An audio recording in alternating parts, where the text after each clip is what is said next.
In a chaotic activity like sports, predicting the future is hard. Many podcasts claim to have the secret to sports analysis, but produce mixed results. On today's episode of Don't Start a Podcast, we listen to the Johnson Family Sports Podcast. When older brother Cody joins Tiffany and Vincent, he takes issue with their unique approach to sports analysis. Do they know something we don't? Probably not, but we can say for sure there is no one in the market like them. And now, Twin City Sports, Episode 33.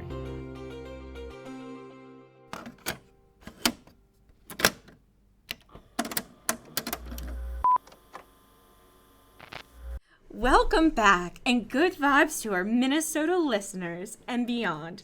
I'm Tiffany Johnson. Along with me is my brother Vince and special guest, our older brother Cody. Let's go. I wanted to join the conversation. So are you excited to be on? Happy to be here. Even if we're going to talk about the Stanley Cup Playoffs? Ooh, slightly less happy to be here. Well, that's our topic for today. So I have to begin by asking, 4 games into the series, how do you feel about our Minnesota Wild? Well, another year, another heartbreak. It's not over yet. Winnipeg has a 3-1 lead. The most famous lead to be blown. Yeah, 'cause you shouldn't. Pro Hockey Index gives us a 6% chance to come back. That's not 0. We lost the last game 7-1. Can't get much worse. No, it actually can. Well, 3 of their goals came in garbage time. And so did our one. It wasn't as bad as it looked. It looked pretty bad. Yeah, I'm just trying to find the silver lining. It looked like we had a slice of Swiss cheese in goal last night. Exactly. These losses are all Olsen's fault. It's the organization's fault. I want the name of the moron who thought it was a good idea to trade mid-season for a goalkeeper who's a Taurus sun and a Scorpio moon. Gotta find someone who can handle stress better. Everything gets under Olsen's skin. Or maybe he's just bad at hockey? Well, there's at least gotta be a reason for that. We gotta find something more concrete.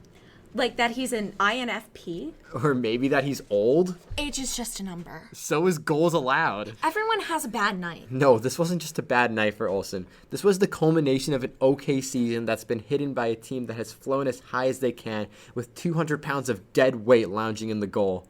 I think we should be patient. Olsen has always adapted as the game has changed. The game has passed Olsen by. Was he once great? Absolutely.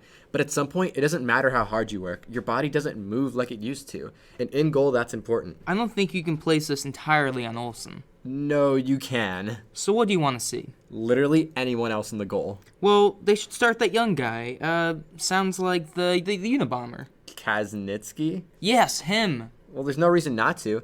If he's all right, we can trade him and pick someone up in the free agency. You have nothing to lose. We might lose the series. Oh, no, we'll lose the series. Hold on, boys.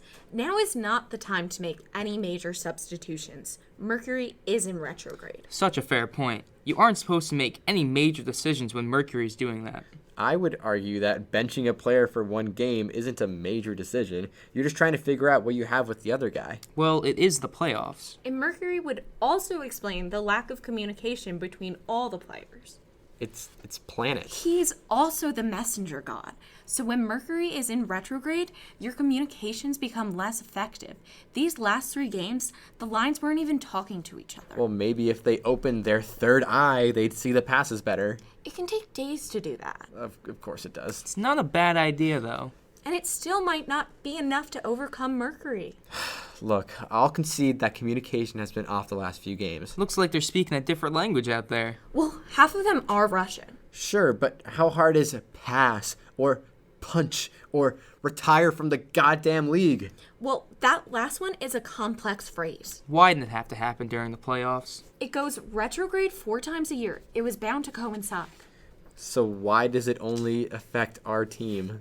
There's a ley line that goes right between St. Paul and Minneapolis, which is why I've been saying for years that we should move the teams to Duluth. If we'd been playing Vegas, we would have been set. Why? So many ley lines go right through that town. You know that's why they call it Sin City. Doesn't help that we live in the Twin Cities. Geminis suck.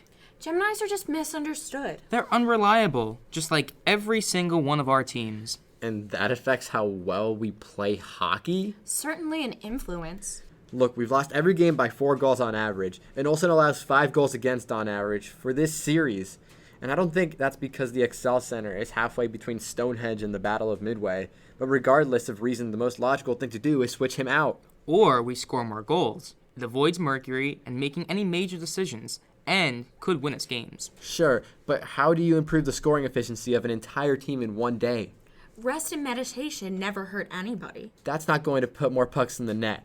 We can't sit around waiting for the stars to align. Well, we could. I don't even think if we installed SEAL Team 6 heads-up tracking displays on their face guards, they'd be able to score more goals. Do you think we could get those? It's not that bad. No, it's bad. They're soft out there. They need to be more aggressive with the puck. How are you supposed to be more aggressive when our captain is a cancer? Martin's a cancer to the team, but that's a different discussion. He's not a bad leader. He's just always been more of an emotional leader. Emotion isn't going to win you 3 straight games. Goals will. But emotion is a hell of a thing. If you can get on power play, we have a chance. In any sport, if you have more players on the field than the other team, you have a better chance of winning. Well, besides curling. But actually drawing a power play is hard. This isn't soccer. And Winnipeg is statistically one of the most disciplined teams in the league.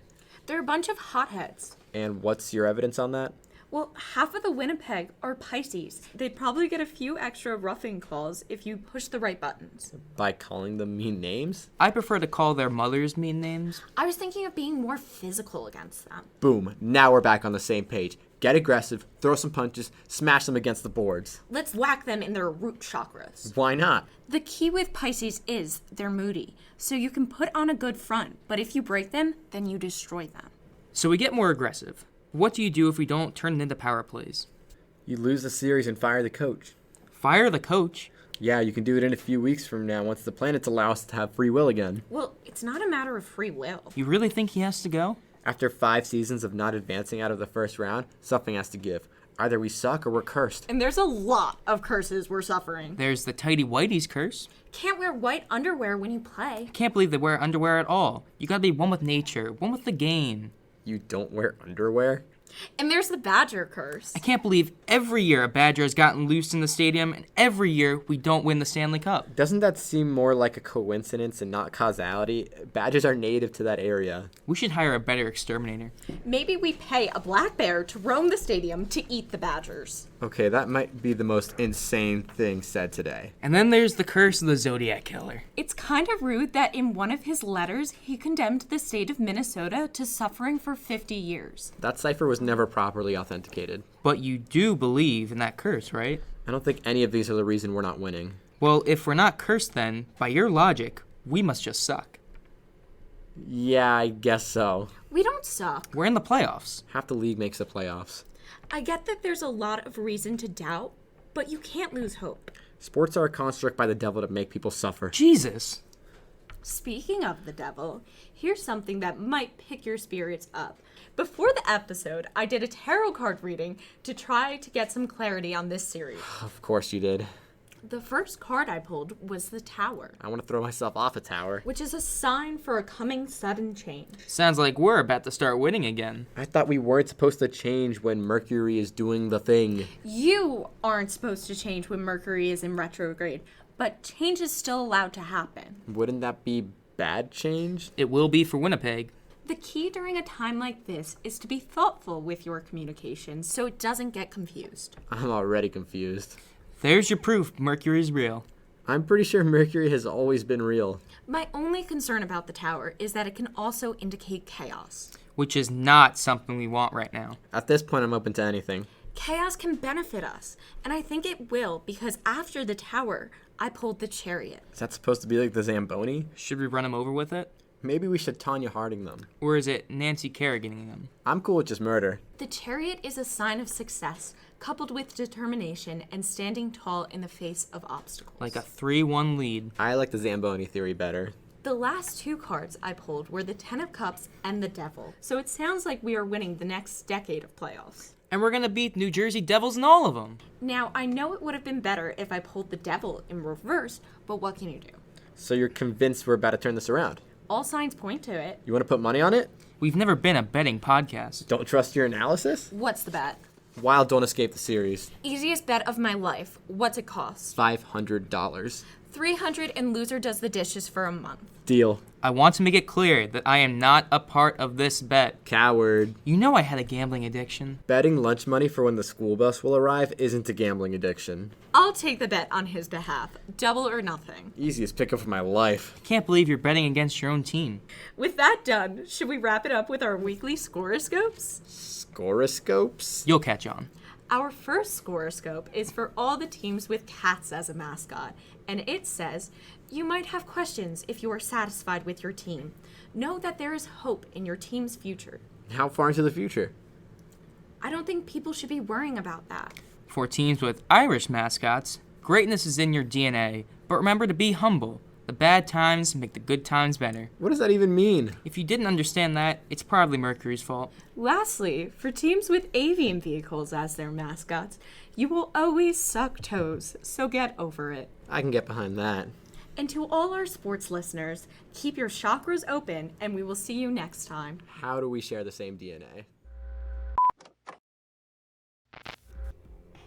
Strangely enough, the Minnesota Wild not only came back from being down 3-1, but won the Stanley Cup that season. Cody never returned to the show, and Twin City Sports has continued to air despite never accurately predicting any other game. Although, they are milking their one correct prediction for all it's worth. But maybe that's just the Leo in them.